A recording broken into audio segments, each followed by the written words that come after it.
The system thinks you're stupid. They think you're morons. And I'm about to cover one of the biggest examples of this in modern history. One of the biggest hoaxes I've ever seen. Anyone who's followed the news for the last few decades, anyone who's researched admitted mainline history knows that Al-Qaeda was CIA created with the backing and support of the Saudi Arabians and the Israelis, as well as Pakistani intelligence. Zbigniew Brzezinski's written 2 books bragging that in '79, they created the group, had them attack the Russians to get them to then invade Afghanistan so that the Soviets could have their, quote, Vietnam. This is a fact. And the Muslim brigades being controlled by British intelligence goes back to Lawrence of Arabia. And then Hitler took over the Middle East during the first few years of World War II, and they went over to his control. But the hoax is that in the attack against the Serbs to take over Serbia, it was admitted Al-Qaeda and Osama bin Laden running those operations. And then NATO came in and bombed all of Serbia, and they were forced to give up 1/3 of their land, basically to Albanian-backed Muslim rebels who were calling themselves Al-Qaeda. Then, of course, we have the attacks of 9/11 and the Newsweek headlines about hijackers trained at U.S. bases, and the dean of the Defense Language School coming out and saying that they were trained at U.S. bases. And then you have the Times of London as well reporting on the airlift of evil. Months after the Afghanistan war started, U.S. military and British military captured thousands of top Al-Qaeda and Taliban commanders, and they would be ordered to release them and fly them out into Pakistan to start the next wave of destabilization.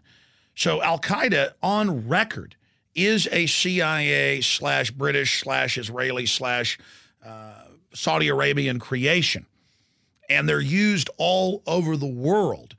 And then you add to that Fox News, AP, last October 2010 reporting Anwar al-Awlaki, the guy they're now saying is more powerful than Osama bin Laden, trained in the U.S., ran the underwear bombing, the Christmas Day event, ran the Fort Hood shooting, ran the Times Square attack. The list goes on and on, the shoe bomber. He's always handling these patsies, and it turns out he's secretly hanging out at the Pentagon when he's been on the most wanted list and getting orders and having dinner with the Secretary of the Army and top brass while he's on the news as the head of Al-Qaeda. Julie Kurtz joins us from Washington. You've got to be kidding me. Yeah, here's what we know. Fox News has learned that Anwar al-Awlaki, the American Muslim cleric, remember him with a worldwide following, dined with military brass at the Pentagon within months of the 9/11 attacks. Now, you add to this hoax now that the openly Western-funded rebels in the east of Libya, and I'm not saying Gaddafi's a good guy. The point is the West overthrew Egypt and its own puppet to the east of Libya. They've brought down Tunisia. Now it's admitted that British special forces were inside eastern Libya even before the latest rebellion started. So Al-Qaeda rebels, and it's admitted that the head of the Libyan rebels was trained by the CIA for decades in Virginia, and he admits that he's working with Al-Qaeda. Al-Qaeda. And so I have to get up here and either say no to this hoax and expose the facts or say I'm a bad American. Because I refuse to say that now Al-Qaeda are freedom fighters and great people. I must refuse to be ignorant and not face the facts of history. But the average gullible person out there who buys into the system will make the decision to say, oh, I guess Al-Qaeda is good. It's like 1984. We've never been at war with East Asia. And the next day, we've always been at war with East Asia. And if you pointed out that, well, you said we were at war with them yesterday, but we're not at war today, and that we were never at war, then you get arrested in that system. And that's basically where this country and where the West is going, where the system thinks we're so stupid that Western intelligence is in the east of Libya using radical Muslim Al-Qaeda backed out of Saudi Arabia and arms out of Saudi Arabia and Egypt to destabilize Gaddafi. Gaddafi then fights armed force trying to overthrow the government, and our media calls them protesters. Protesters who had tanks and missile launchers and Western weapons. Oh, the poor protesters. And the media lied and said he strafed protesters. Turned out that wasn't true. The media lied and said that he'd run to Venezuela to try to give the rebels support, think they would win. It doesn't mean that there aren't groups in Libya who don't like the goofy dictator Muammar Gaddafi. But Muammar Gaddafi is independent and has tried to build a strong Africa outside of the New World Order. And that's why he must be brought down. He doesn't have an international private central bank running his country. They have their own central bank. And that's why the system is doing this. And they think we have no memory where they're telling us Al-Qaeda's horrible. We've got to take all your liberties in America because they may attack you any minute. The end of the Bill of Rights, freedom is dead. America surrenders and gives up all its rights to Homeland Security to keep us safe because of Al-Qaeda. But then Al-Qaeda, who wants to overthrow the secular Arab leader, Gaddafi, is being brought in to do this, and then we're being told it's humanitarian and we've got to bomb them and attack them to protect them.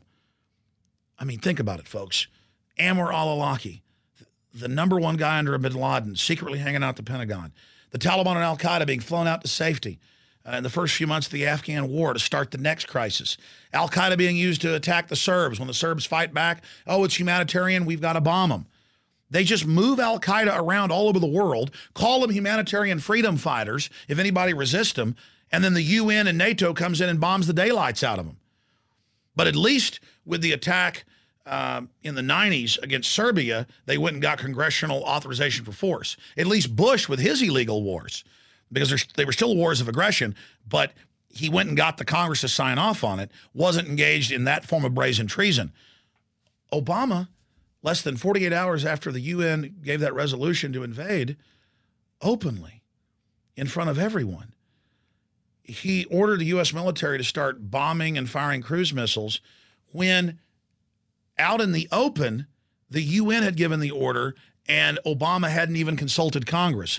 This is a huge issue that's taking place here, my friends, and I hope you'll research the fact that Al-Qaeda is an arm of the globalist. Al-Qaeda is an arm of the New World Order. Al-Qaeda is a system that the New World Order uses to menace civilizations into giving up their liberties in the name of protection, and also to go stir up revolutions and wars to then pose as freedom fighters so the globalists have an excuse to come in and take over countries. This is 21st century imperialism.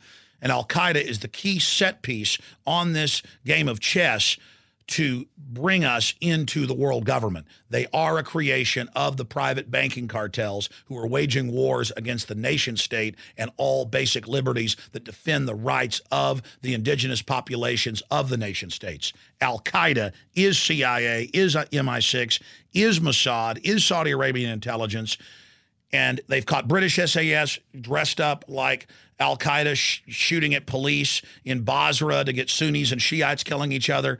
I mean, Al-Qaeda is the Swiss Army knife of destabilization. They are that magic go-to tool that's used to foment the crisis so the globalists have the excuse to offer the solution. We've broken down one of the biggest modern ongoing hoaxes in history where you're un-American if you don't support the freedom fighters of Al-Qaeda.